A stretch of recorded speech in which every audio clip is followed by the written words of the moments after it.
I remember the exact moment I stopped holding my breath. It wasn't when I found the texts. It wasn't when my daughter looked at me across the kitchen table, with an expression that told me she already knew, and had already chosen a side.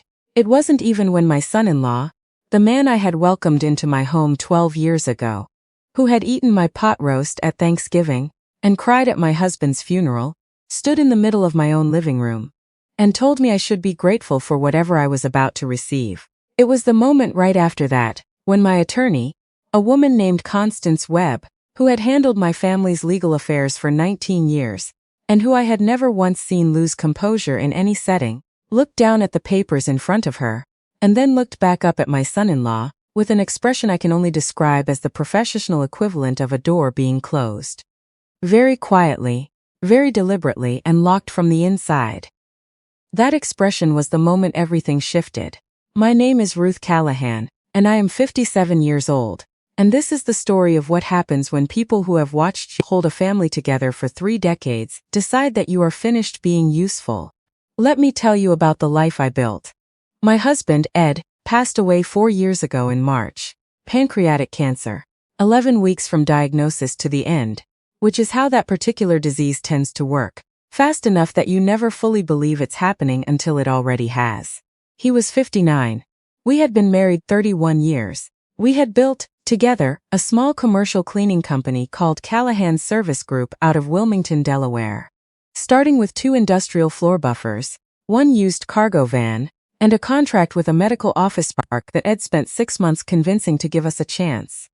That was 1991. By the time Ed got sick, Callahan Service Group had 47 employees, contracts with 3 hospital networks, a corporate campus account that alone brought in just under $2 million annually, and a reputation in the Mid-Atlantic region that had taken us 30 years to build 1 client relationship at a time.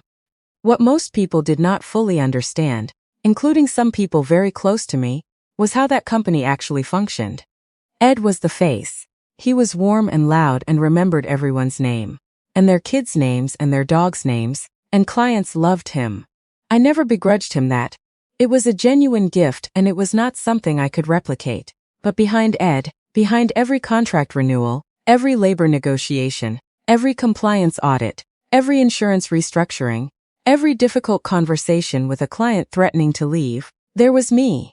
I had a background in accounting before we started the company. I had spent 8 years working for a regional CPA firm before Ed convinced me that we should try something of our own, and I never entirely stopped thinking like an accountant. I tracked everything. I documented everything. I built the systems that made it possible for the company to grow without falling apart in the process. I want to be specific, because specificity is something people like my son-in-law tend to hope you'll skip over. When our largest hospital network contract came up for renewal in 2018, the client was unhappy.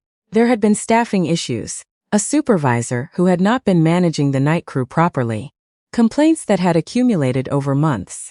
Ed handled the relationship side.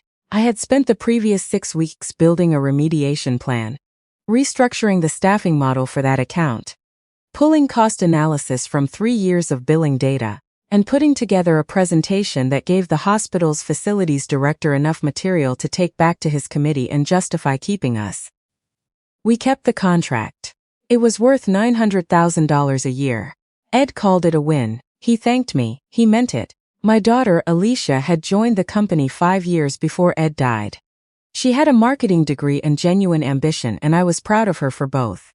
Her husband, Ryan Mott, had joined 2 years after that. Ryan had a business administration background and an absolute talent for making himself sound like the most important person in any room. He understood perception. He understood positioning. What he did not fully understand, because nobody had ever required him to, was the actual operational machinery underneath the thing he was positioning. When Ed died, Alicia and Ryan assumed, not unreasonably on the surface, that the company would pass to Alicia. She was Ed's daughter. She had worked there. Ryan had worked there. The logic was linear and they had constructed their future around it. What they had not read, or had not taken seriously when Ed had it explained to them, was the operating agreement. I am getting ahead of myself. That comes later. Let me tell you about the 6 months before. I found out about Ryan's other situation in July, 14 months after Ed died. I say other situation because I want to be accurate and I want to be fair. What I found was not a dramatic discovery. I was not supposed to find anything. I had borrowed Alicia's laptop to print a shipping confirmation because my printer had run out of toner. And I saw a message preview on her screen from an email thread she had left open. The kind of thing that is not meant for a mother's eyes and would not have been visible for more than 3 seconds if I had not already been sitting directly in front of the screen. I closed the laptop. I sat in her kitchen for approximately 4 minutes. Then I went home. I want to be clear about what I did not do. I did not confront anyone. I did not call Alicia. I did not mention what I had seen to a single person for 11 days. What I did, quietly and without any particular sense of drama, was call Constance Webb. Constance had been our family attorney since 2003. She had handled Ed's estate after he passed. She had a small firm in Wilmington, and a reputation for being exceptionally thorough and not particularly interested in being rushed. I had trusted her for nearly 2 decades and I trusted her then.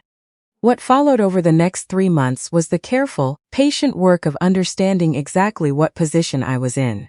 Ed's estate had been straightforward in some ways and complicated in others. The house was mine outright. There were personal accounts and retirement accounts that had passed to me as named beneficiary without going through probate. Those were clean, but Callahan Service Group was more complicated. Ed and I had co-founded the company. Both of our names were on the original articles of incorporation. When we had restructured the business entity 12 years earlier, moving from a sole proprietorship to an LLC at Constance's recommendation, the operating agreement had been drafted with both of our circumstances in mind. At that time, Alicia was already working for us but had no ownership stake. Ryan had not yet joined. The agreement specified that, in the event of one owner's death, the surviving owner retained full controlling interest, with a structured buyout option available to any family members employed by the company, contingent on the surviving owner's consent.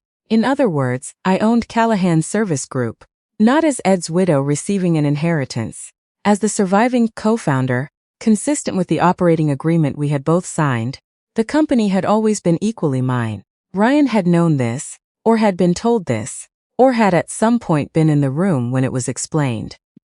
But Ryan had spent the 4 months since Ed's death operating as though grief and age and the general assumption that women of my generation step aside would accomplish what the legal documents did not. He was wrong about that. The meeting happened on a Wednesday in October. The leaves were changing on the trees along the Brandywine, that particular brief window, when Delaware almost looks like a postcard. Constance had arranged a formal meeting to discuss the transition of operational responsibilities, which was the language Ryan had been using for months. Transition of operational responsibilities. As if management succession were already a settled matter, and this meeting was simply the scheduling of the handoff. Ryan had brought his own attorney, a man named Greg Stahl, who had a nice suit and an aggressive billing rate, and who had clearly been briefed on the assumption that this would be brief. Alicia sat beside Ryan. That is the part I want you to understand. My daughter sat beside her husband, across the table from me, in a meeting about my own company. She was not there as a co-founder's daughter.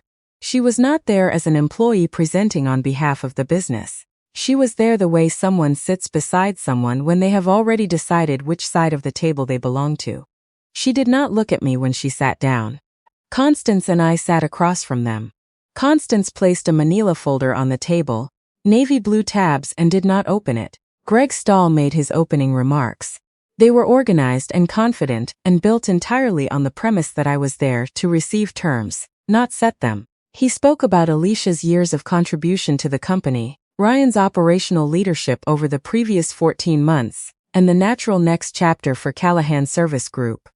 He was pleasant about it. That is what I remember. He was very pleasant. Constance let him finish without interrupting once. Then Ryan leaned forward. He had a habit, when he felt he held an advantage, of setting both forearms flat on the table and lowering his voice slightly, the posture of a man who believes gravity is on his side. He looked at me and he said, "Ruth, I want to be respectful of everything you and Ed built here, but you're 57 years old. You've been through an incredibly hard few years. The company needs active leadership, and Greg and I have put together something that I think you're going to find is more than generous. Take some time, read it over. He slid a document across the table toward me. A buyout offer. I did not pick it up. I looked at it sitting there on the table between us. Then I looked at Alicia. She was looking at the window, at the trees along the river, at anything except me, and Ryan said, "You've done your part, Ruth. You really have. Ed would want you to rest." I have thought about that sentence many times since then, the specific construction of it. Not that I deserved rest, but that Ed would want me to rest, using my dead husband as a prop in the argument for my own displacement. Constance made a sound. It was not loud. It was not a word. It was the particular sound that very controlled, very precise people sometimes make when something surprises them enough to briefly overrun their professional composure. A single sharp exhale through the nose, that in any other context might have been nothing, but in that room was everything. Ryan frowned. "Is something amusing?" Constance removed her reading glasses, cleaned them with the cloth she kept in her jacket pocket, and replaced them. Then she opened the navy folder. "Mr. Mott," she said, "I want to make sure we're working from the same set of documents today, because I'm concerned we may have started from different assumptions about the nature of this meeting." Greg Stahl's posture shifted. A subtle thing. The forward lean that went slightly less forward. Constance placed the first page in the center of the table and rotated it 45 degrees so that both sides could read the heading. Callahan Service Group was organized as a Delaware LLC in 2011. The operating agreement executed at that time designated two MEs, Edward J. Callahan and Ruth A. Callahan, each holding 50% of all membership interests. The agreement contains a survivorship clause, Article 7, Section 3, specifying that upon the death of either member, the surviving member assumes full controlling membership interest, pending any structured transfer, which requires the written consent of the surviving member to initiate. She set the page down. Ruth has not provided that consent. Ruth has not been asked for that consent through any proper channel, and the document Mr. Mott has just presented across this table is not a mutual agreement. It is a unilateral offer made by a person with no controlling authority to a person with full controlling authority. The room was quiet. Not the quiet of a pause between sentences. The quiet of a room where the walls have just been moved. Greg Stahl picked up the operating agreement. His eyes moved across the page quickly, the rapid scanning of a professional absorbing information that restructures his working theory of the situation. He did not look up immediately. Ryan said, "That agreement is 12 years old." "Yes," Constance said. "It is. A lot has changed since then." "The operating agreement has not," Constance said. "And Delaware LLC law does not revise governing documents based on elapsed time or change circumstances without member consent. Which again Ruth has not provided." Ryan's jaw tightened. He turned to look at Alicia, and for the first time since they had sat down, Alicia looked back at him, and I watched something pass between them that was not reassurance. Constance placed a second document on the table. "There is a related matter," she said. Prior to her husband's illness, Ruth formalized an employment and contribution agreement with Callahan Service Group that documented her operational role, scope of responsibilities, and the value of her contributions to the business separate from her ownership stake. This was executed in 2019, when the company engaged outside counsel to do a comprehensive governance review. She slid individual pages across the table, steady, one at a time. The documentation covers several specific contributions. The 2018 remediation plan for the Eastern Shore Hospital Network account, which preserved a $900,000 annual contract that had been at risk of termination. A renegotiated vendor agreement with the company's primary supply distributor, executed in 2020, which reduced per unit costs by 11% and had not been renegotiated in 7 years. A staffing model restructuring completed in 2021 that reduced labor overhead on 4 accounts by an estimated $208,000 annually without reducing service quality or client satisfaction scores. She looked at Greg Stahl directly. These are documented, specific dated contributions with quantifiable financial outcomes. They are not the informal contributions of a founder's spouse. They are the recorded work of a contracted operational partner. That distinction matters for how we value the company and how we discuss any potential transition. Greg Stahl asked for a recess. He said he would need 30 minutes to review the documents. Constance said, "Of course." During that 30 minutes, Ryan and Alicia stepped into the hallway. I sat at the table. Through the glass wall I could see them talking, but I could not hear them. At one point Ryan put his hand against the wall and looked at the floor. Alicia stood with her arms crossed and did not touch him. The buyout offer was still sitting on the table where it had landed. Nobody had moved it. I picked it up. I read it while they were in the hallway. Ryan had offered me $400,000 for my full interest in a company with an operating revenue of $3.2 million annually. And, at 22 years of established client relationships, he had structured it as a lump sum with a 3-year non-compete clause across the Mid-Atlantic region. I set it back down on the table. I thought about Ed, about the medical office park contract, about the 2 floor buffers in the cargo van, about the 19 nights in a row in 1994, when I had driven to a shopping mall in Newark at 11 o'clock at night to supervise the cleaning crew myself, because our overnight supervisor had quit without notice, and we could not afford to lose that contract. I thought about Ryan telling me that Ed would want me to rest. Greg Stahl came back first.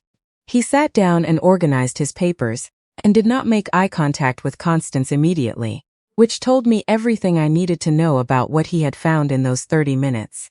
Ryan and Alicia came back 3 minutes after that. Alicia sat down. Ryan remained standing for a moment, which was unusual for him. Then he sat. The meeting that followed lasted 2 more hours. I will not detail every document or every exchange. Some of what was agreed remains confidential by mutual consent, and I have no interest in rehearsing it. What I will tell you is what mattered. Callahan Service Group remained mine.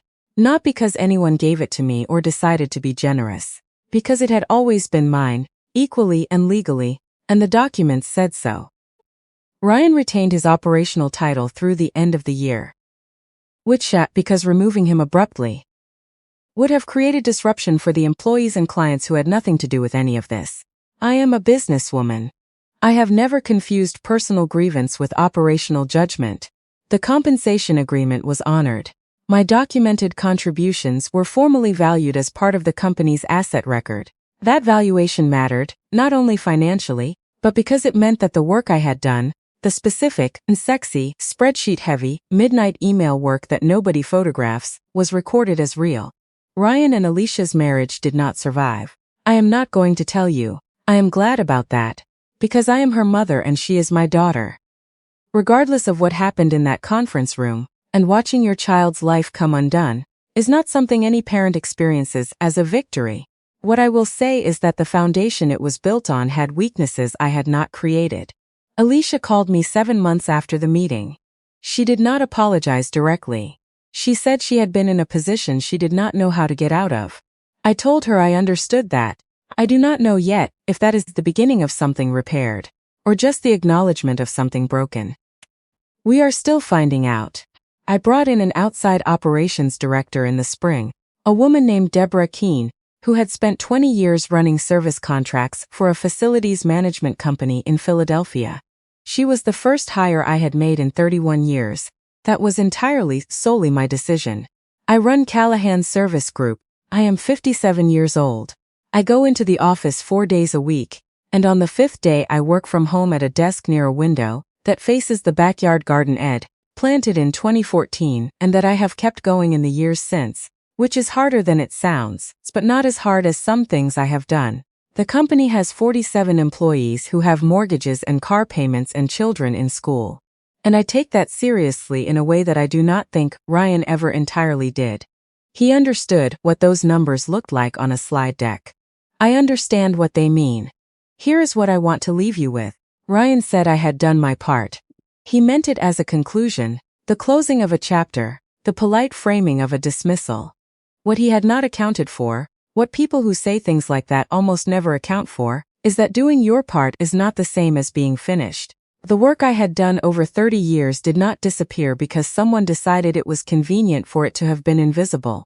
It was documented. It was dated. It was in a Navy folder on a conference table in Wilmington, Delaware, and it said exactly what it was. There is a particular kind of assumption that gets made about women who are quiet, who are thorough, who do not make a performance out of their competence. The assumption is that the absence of performance means the absence of power. That if you have not announced yourself, you must not have much to announce. Ryan sat across from me in that room and slid a piece of paper across the table and told me, with complete sincerity, that he had already written the ending. He had dressed for it. He had hired an attorney for it. He had brought my daughter with him for it. He had not read the operating agreement. So I want to ask you something, and I mean this genuinely. Have you ever been in a room where someone handed you the terms of your own life and waited for you to sign? And did you?